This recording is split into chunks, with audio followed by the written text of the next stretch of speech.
Hey y'all, so I was watching this service by Bishop T.D. Jakes called The Unexpected from 2 years ago, right?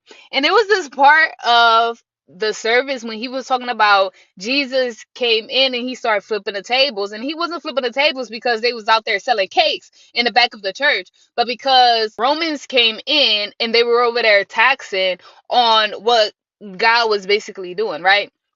So then he said, even today, like, I'm pretty sure Jesus will come in here and he'll be flipping tables now. And why would he be flipping the tables? Because we have confused the gospel with our perspectives. Let me tell y'all what God showed me. Okay, y'all. So Matthew 16:15 through 17. But what about you? This is Jesus talking. He asks, who do you say I am? Simon Peter answered, you are the Messiah, the Son of the living God.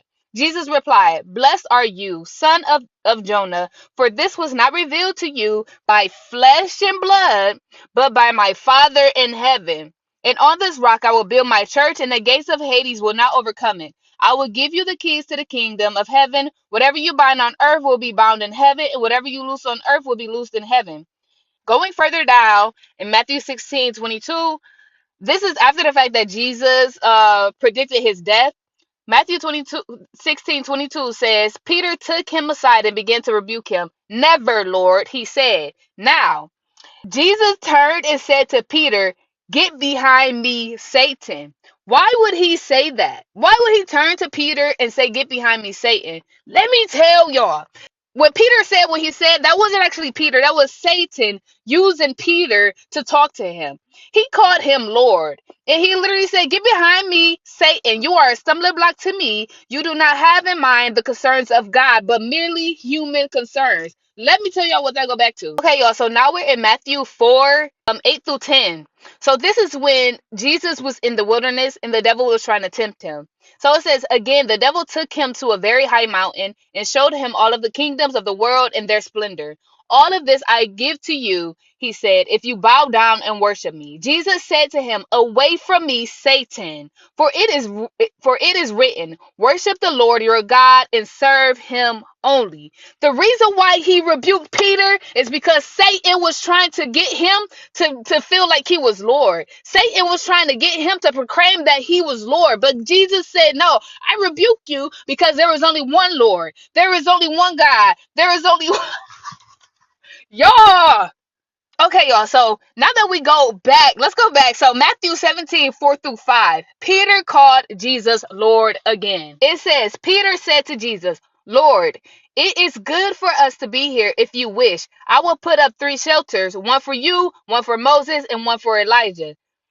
While he was still speaking, a bright cloud covered them, and a voice from the cloud said, this is my son, whom I love.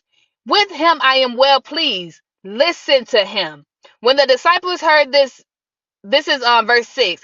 They fell face down to the ground, terrified. Verse 7. But Jesus came and touched them. Get up, he said. Do not be afraid. Look, he's telling them, don't be afraid, because the person that answered was the Lord. The person that came, that talked to them, was God. Jesus already knew who his father was, and that's what he was trying to get the people to understand this whole time.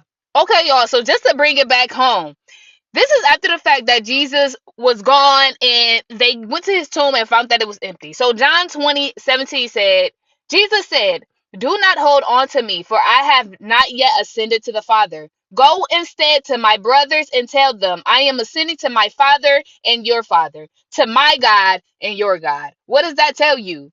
Jesus has been trying to tell people this whole time, it's not me, but the spirit that has been in me.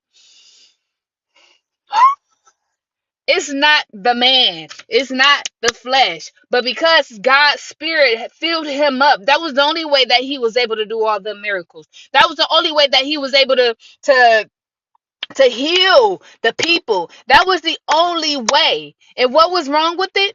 The fact that people was not understanding what he was merely trying to tell them, and they kept leaning to their own understanding. They kept leaning to their own perception. Because even after the fact, y'all, his disciples still kept calling him Lord.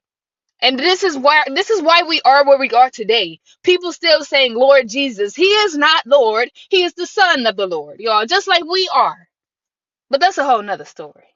All right. I love you. God loves you. Peace.